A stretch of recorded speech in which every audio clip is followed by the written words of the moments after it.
You've spent 20 years playing by the rules, stacking digits in a bank account that you were told represented your future, your status, and your security. But imagine standing at a bakery counter and watching the price of bread rise by 2 billion marks in the seconds it took you to reach the front of the line, realizing in that heartbeat that your entire life of work has been mathematically erased. This is the nominal illusion, the dangerous belief that money is value, rather than a fragile claim on energy and labor that can be revoked the moment a system goes insolvent. Wealth does not simply disappear during a collapse. It undergoes a violent, silent restructuring, migrating from the abstract world of numbers into the concrete world of physical utility. While the masses wait for an official announcement to save their savings, the hierarchy of assets is already dictating who eats and who starves. This is not a history lesson. It is a forensic demonstration of the permanent mechanism that governs your survival when the screen goes dark and the promises written on paper finally turn into ghosts. The tragedy of Elias is often dismissed as a freak occurrence of history or a failure of a specific government. But the math of the abyss suggests otherwise. What Elias experienced was not a random chaos, but a violent restructuring. Most people view a currency collapse as the total disappearance of wealth. This is the first layer of the nominal illusion. Value does not vanish into the air. It migrates. It flows from the abstract to the concrete through specific structural conduits. This is the hidden mechanism of asset hierarchy. Think about what that means. The official narrative defines inflation as a general rise in prices caused by an imbalance in supply and demand. This explanation is technically accurate but functionally useless for survival. It treats the phenomenon as a natural disaster, like a flood or an earthquake. In reality, a currency collapse is an administrative act of insolvency. It is the moment when the issuer of a currency admits they can no longer fulfill the promises written on their paper. When the state or the market revokes your claim on energy and labor, the nominal value of your savings becomes a ghost. But the energy and the labor still exist. They simply belong to someone else. When a system breaks, it deletes 4 things simultaneously: your purchasing power, your social standing, your future security, and your faith in the contract. To understand how to survive this migration, we must look past the numbers on the screen and identify the assets that provide systemic leverage. We are not talking about speculation. We are talking about the cold utility of things that are either geographically anchored, physiologically necessary, or mathematically finite. History shows a consistent pattern across 180 currency collapses since the year 1700. The average life expectancy of a fiat currency is 27 years. We will examine 5 specific asset classes that have historically ignored the collapse of banks and the death of nations. We will see how a debt can become a weapon, why a blacksmith can outlive a banker, and how a small piece of metal can buy a ticket out of a war zone. The pattern is already in motion. Let us be precise about the first anchor of real utility. Here is how the land itself dictates the terms of survival. To understand why Elias watched his life work evaporate, you must understand how the currency system actually functions. Most people believe that money is a store of value. This is the first layer of the nominal illusion. Money is not value. It is a claim on value. Think about what that means. Imagine a theater ticket. The ticket has no intrinsic worth. Its power comes from the contract it represents. It is a claim on a seat and a performance. If the theater burns down, or the actors refuse to play, the ticket does not become less valuable. It becomes a piece of paper. This is what economists call monetary debasement, which simply means the issuer of the ticket has printed more claims than there are seats in the hall.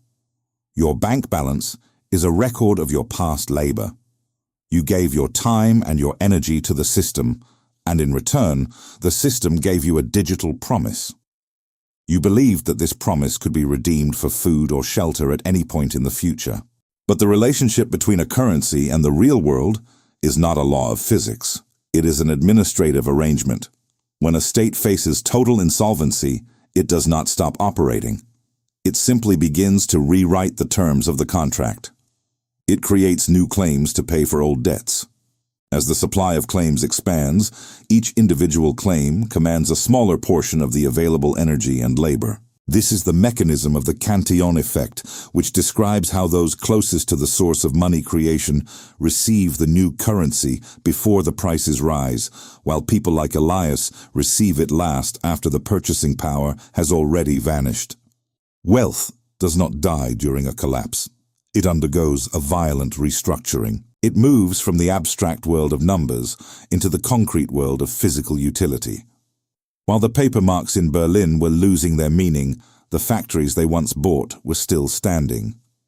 The coal in the ground was still there. The labor of the mechanic was still needed. The value did not disappear. It migrated from the bank account of the bookkeeper into the hands of those who held the physical conduits of survival. We have systems in place today like deposit insurance and government regulations that are designed to prevent this kind of absolute erasure. That is true. And we will examine exactly what those protections mean in a modern context. But first, let us look at the most primitive and permanent anchor of real utility. Here is how the land itself dictates the terms of survival when the numbers fail.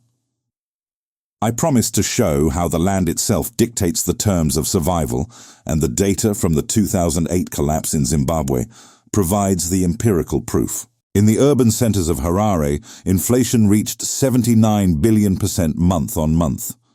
For the city dweller with no connection to the soil, a $1 trillion note could not buy a single egg. But for the small-scale farmer in the province's value was not a number on a piece of paper. Value was the caloric density of a sack of maize. This is the first law of the hierarchy of utility. When the system fails, the person who owns the means of production eats, while the person who owns the promises starves. Now let us look at the sheer scale of the historical erasure that transformed Elias from a man of status into a ghost of the middle class. In January 1923, $1 was worth 17,972 German marks. By November, that same dollar commanded 4.2 trillion marks. This was not a transition. It was a total liquidation of the social contract. In Hungary in 1946, the math became even more violent. Prices doubled every 15 hours. A retired teacher in Budapest would walk to the store with her monthly pension and find that by the time she reached the front of the queue, her entire life of service was worth less than a single cigarette. Failure was unthinkable until it happened. These are not isolated incidents of bad policy. They are the terminal phase of a recurring structural pattern. Over 180 currencies have met this end since the year 1700. In each case, the population believed their specific system was different. They believed their institutions were too large or too sophisticated to dissolve. Today, we share that same belief. We look at the modern financial system with its deposit insurance and its central bank liquidity swaps, and we feel protected. We believe that we have built a fortress that can withstand the math of the abyss. This architecture of modern regulation is the ultimate safety net. It is the reason the world continues to trust the numbers on the screen. Now you might say that the world of Elias is a relic of a primitive financial era. You might argue that we have moved past the fragility of 1923 Berlin, and that we have since engineered a global architecture of safety. You point to the modern banking system with its deposit insurance and its regulatory oversight. You believe that your $5,000 or $50,000 or $500,000 are not just numbers, but a legal obligation that the state is bound to honor. You are right that the obligation exists, but you are wrong about the capacity of the system to fulfill it during a systemic fracture. This is the second layer of the nominal illusion. Let us look at the forensic mathematics of the safety net. In the United States, The Federal Deposit Insurance Corporation is the primary shield for the public. As of the most recent reporting, the Deposit Insurance Fund maintains a reserve ratio of approximately 1.1% of total insured deposits. This means for every $100 the system promises to protect, there is exactly $1.10 sitting in the fund. This is not a conspiracy. It is a matter of documented balance sheet reality. The insurance is designed to manage friction in a stable system. It is not designed to withstand a structural collapse. Think about what that means. If a systemic event occurs, the fund is mathematically insufficient to cover the claims. At that moment, the state faces a binary choice. It can allow the banks to fail and the deposits to vanish, or it can invoke its power as the sovereign issuer of currency to print the missing 99% of the funds. If they choose the second path, you will receive your numbers. You will see the full balance in your account. But the act of creating that volume of currency out of nothing is the exact mechanism that triggers the migration of value Elias experienced. You will have the dollars, but you will not have the purchasing power. The guarantee is a promise of nominal delivery, not a promise of real utility. This is the hidden paradox of the modern era. The very mechanism designed to protect you is the one that facilitates your liquidation through devaluation. In 1946, Hungary, they had banks and they had laws. In 1923, Germany, they had a central bank and a constitution. None of these institutional structures could stop the math of the abyss once the trust in the contract was severed. The solution we have built is a thin layer of paint over a crumbling wall. It creates the illusion of stability until the first crack appears. Now that we understand why the institutions cannot save the abstract value, we must ask what remains when the paint peels away. We have seen how the system deletes your wealth. Now we must look at the specific tools that the system cannot reach. We have examined the failure of the promise. Let us now examine the cold utility of the physical world. Let us look at the assets that do not require a bank or a government to exist. That was the theory. Here is what happened in practice in Lebanon, beginning in late 2019. This was not a primitive economy. This was a nation known as the Switzerland of the Middle East, a sophisticated banking hub where the middle class felt as secure as Elias did in Berlin. But the math of the abyss does not care about reputation. In a matter of weeks, the Lebanese pound lost over 95% of its value. The banks did not disappear. They remained standing. The lights stayed on. But the numbers on the screens had been decoupled from reality. The system created what locals called the lollar. These were US dollars, trapped inside the banking software. You could see your balance. You could look at the 5 figures or 6 figures you had worked decades to accumulate. But you could not touch them. If you wanted to withdraw your savings, the bank offered you a choice. You could leave the money in the digital void, or you could withdraw it in local currency at a rate that erased 80% of its purchasing power instantly. This was the administrative liquidation of an entire generation. Think about what that means. The plumber who kept his tools and a small plot of olive trees in the mountains continued to trade utility for food. The surgeon who had moved his wealth into physical gold years prior bought a plane ticket and left. But the bookkeepers, the teachers, and the retirees who trusted the institutional promise found themselves standing in lines that stretched around blocks, waiting for an ATM to dispense a handful of paper that lost value during the walk home. Failure was unthinkable until it happened. It happened in 1923. It happened in 1946. And it is happening right now. This is the third point of the pattern. The mechanism is not a historical curiosity. It is a structural constant that remains dormant until the debt load exceeds the system's capacity to lie. When the collapse arrived in Beirut, the speed was devastating. The transition from a stable life to a struggle for caloric survival took less than 48 hours for some. You are not watching a documentary about a distant land. You are watching a forensic demonstration of the vulnerability of your own position. The Lebanese depositor believed in the safety net just as you do. They believed their central bank had the tools to manage the friction. They were wrong. The intervention did come, but it did not save the people. It saved the architecture by sacrificing the depositors. This leads us to the most uncomfortable realization of the modern era. If the state can intervene to save the system, who provides the resource for that salvation? When the numbers are printed to fill the void, who is actually paying the bill? The answer is found in the final layer of the hierarchy, where the most robust assets are hidden from the reach of the printing press. And here is where it gets uncomfortable. There is a pattern that connects the streets of Beirut in 2019 to the study of Elias in 1923. It is the moment when the administrative layer of reality is stripped away to reveal the raw machinery of survival. This is not a conspiracy theory. This is structural analysis of the hierarchy of real utility. To understand why Elias lost everything while his neighbor survived, you must understand that money is not a thing you own. It is a social technology for deferring consumption. It is a promise that your past labor can be traded for the future energy of another person. When you save a currency, you are placing your trust in the ability of the system to maintain the integrity of that promise. But a currency collapse is the moment when the issuer of the promise admits they have sold more claims than there is energy to fulfill them. It is the forced reconciliation of all deferred claims at once. Think about what that means.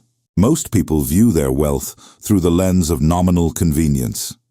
They value the ease of the digital transfer and the liquidity of the bank account. But convenience and safety are not the same thing. They are often opposites. In a stable system, the number on the screen is a functional tool.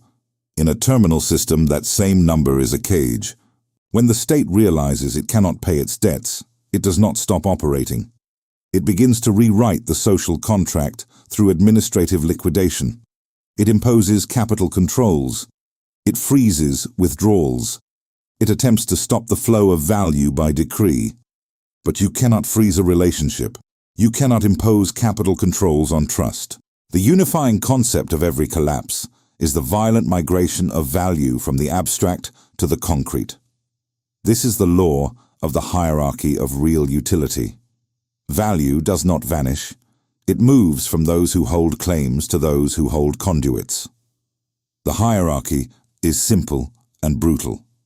At the base are the claims on others, the bank deposits and the paper promises. These are deleted first because they are the easiest to reproduce. Above them are the productive tools and specialized human capital, the things that require physics and time to create. At the apex are the assets that are mathematically finite and geographically portable. The deepest layer of this mechanism is the realization that the state is not a protector of your value, but its primary competitor. When the printing press begins to run to save the architecture of the banks, it is performing a silent reallocation of your life. It is taking the purchasing power of 20 years of labor and using it to fill the void created by the insolvency of the sovereign. This is why the bookkeeper perishes while the mechanic survives. The bookkeeper held a promise that could be revoked. The mechanic held a utility that could not be ignored. The market is not asking for your permission to reprice your life. It is simply enforcing the physics of necessity. We are witnessing the moment when the nominal illusion dissolves, and the only thing that remains is the cold math of what the world actually needs to function. The hierarchy is being enforced right now. So what does this mean in practice?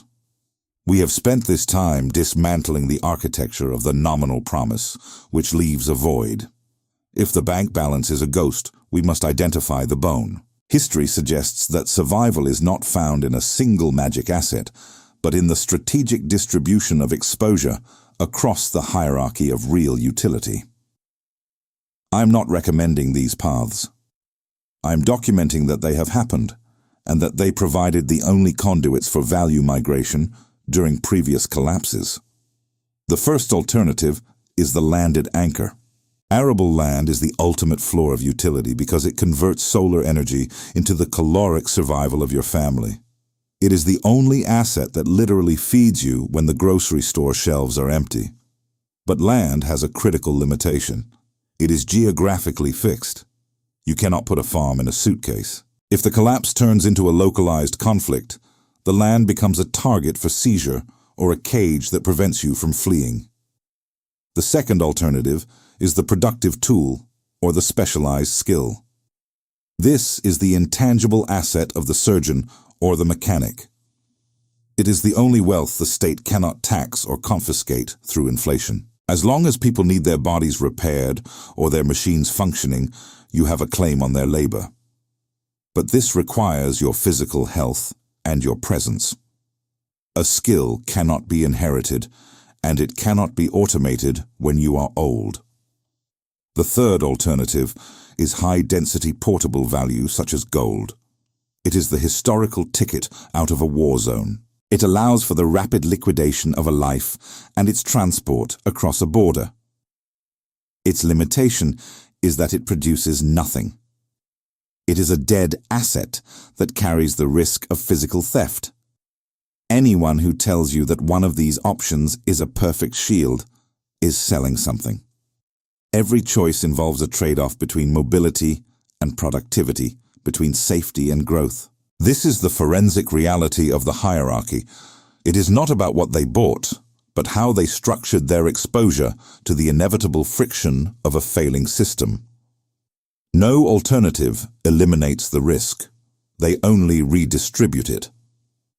Think about what that means as we return to the study of Elias one final time. We return to the study of Elias in Berlin. It is now December, and the room is silent. He is no longer reading his bank statements. He is burning them.